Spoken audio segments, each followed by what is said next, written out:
Hey everybody, it's Beth. Welcome to Infinite Garden. Tomorrow is my birthday, and I have spent the last week or so thinking about what my thoughts are about getting older and aging.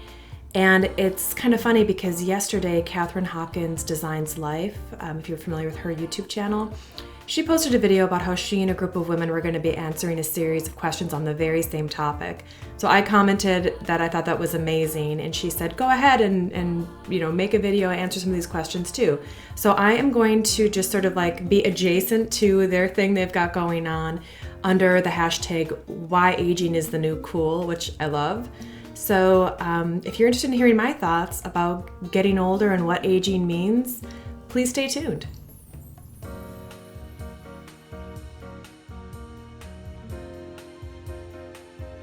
So tomorrow I turn 43 on August 16th.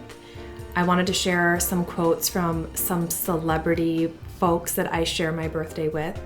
The first one is Charles Bukowski, who's a poet. Many of you may know it. I myself was a literature major in college and a one-time high school English teacher. So I do love poetry, and Charles Bukowski is of special importance to me, partly because we share the same birthday, but also his point of view is unique and needed in the American poetry canon, I think.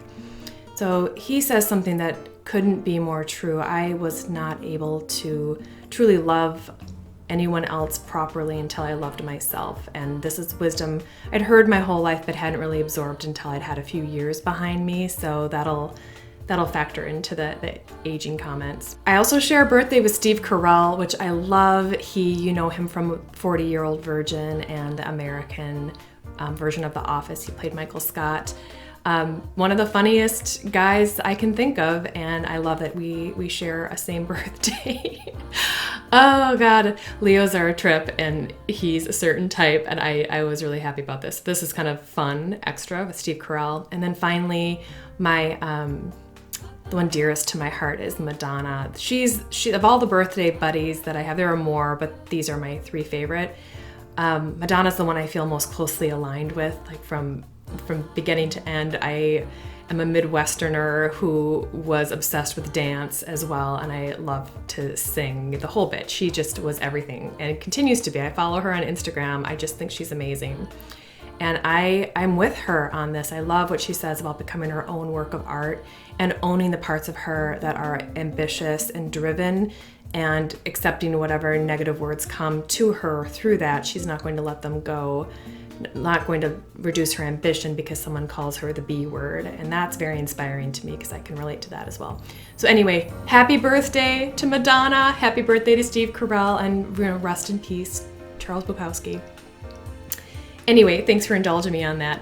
The other thing I wanted to say is that I did buy myself a couple of birthday presents. So I do have a bottle of Atelier Cologne's Lemon Island coming. I bought this travel size of it early in the summer when it came out, and I love it. I just think it's beautiful, and decided that was, even though I certainly don't need any more perfume, I wanted this, and it's my birthday, so I bought it.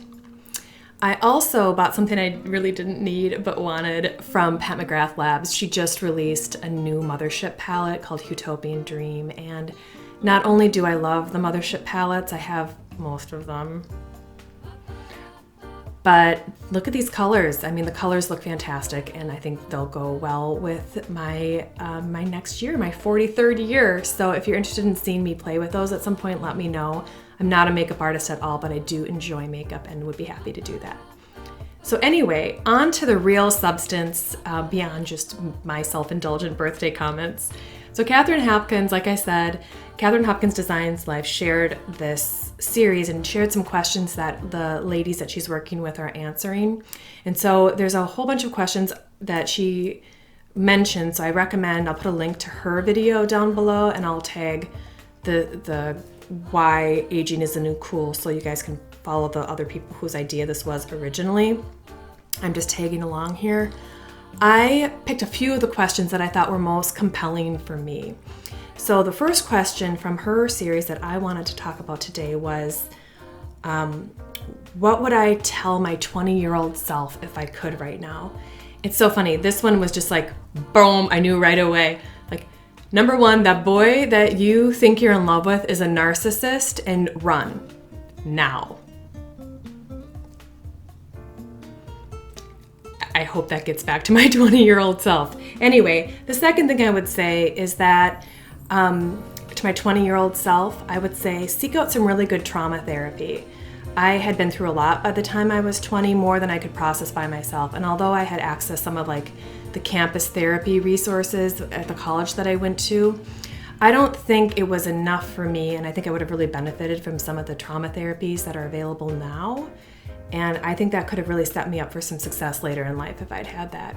I know that's kind of dark, but that's the first thing that jumped out. I was very bright and ambitious, pretty optimistic 20-year-old at that time, and I was really moving forward with life with gusto. But I hadn't fully processed some of the things that had happened to me when I was younger, and those had a way of flaring up when they got triggered. I'm sure a lot of you can relate.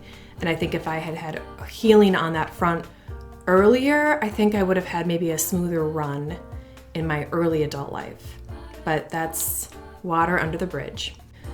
Another question is, how does it make me feel when society tells me I shouldn't have wrinkles or show signs of aging? I'll tell you, it makes me feel like cackling, like Disney villain cackling. I'm not kidding about that. Usually I feel like legit, these comments come from men with cheap haircuts who don't use lotion. So I'm not entertaining any of that. I will say though, I do, like, regarding wrinkles and all of these things, I am cool with getting older. I really am. It's not bothering me. I'm so much happier and so much healthier now as I'm getting older that it far outweighs, the crinkles that are coming and some of the other signs of aging, like, the hair. I do use retinol on my skin. I do use sunscreen 365 every single day of the year.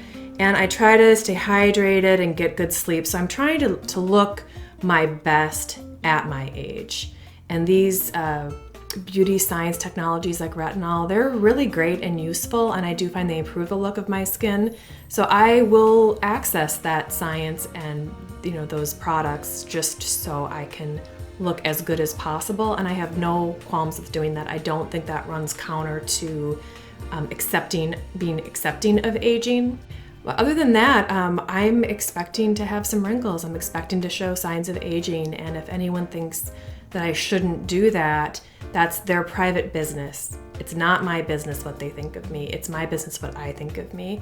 And I think it's okay, and I honestly think some crow's feet, some smile lines, some evidence of lived experience, some evidence of having been there is super sexy, and I'm not against it.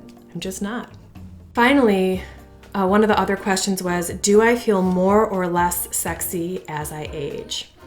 This one is so interesting. I feel like I feel so much sexier than I did when I was younger. I think a lot of that has to do with my own mental health journey. When I was younger, I was very aware of the concept of the male gaze and of how male attention can be to your detriment. On one level, society was telling young women, still does, and maybe always has, that's the thing you have to care about most is getting attention from men. I was hyper aware of that construct. I was aware of the concept of the male gaze, and I didn't want to adjust my exterior to do more to attract the male gaze. So I never, some people will go as far as to really harden their look, either with, harsh haircuts or, you've seen it. Like there's certain styles, piercings, black lipstick, the stuff that some people do to harden their look, which can look amazing. I didn't go that far necessarily, but I downplayed my looks for sure. I was always very modest. I didn't do anything to heighten them, and I still attracted that kind of attention, and it made me anxious.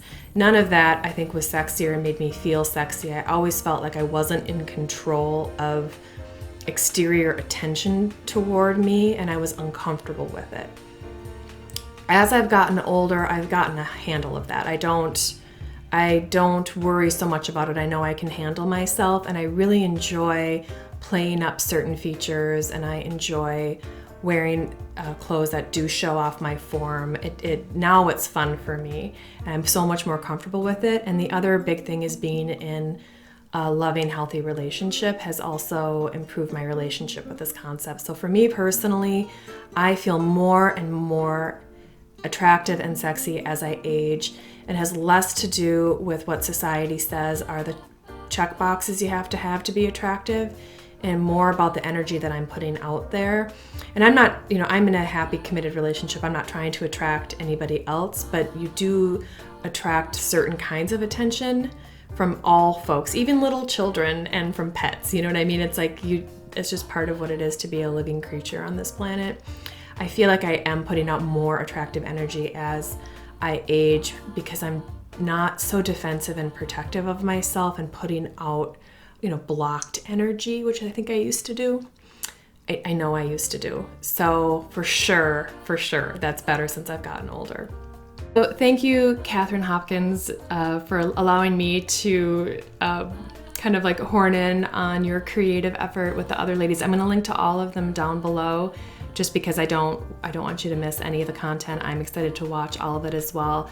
I know that 3 of the ladies who are listed down below I already subscribe to, and 2 of them are new to me. So I'm excited to get to know those 2 ladies' channels more as well.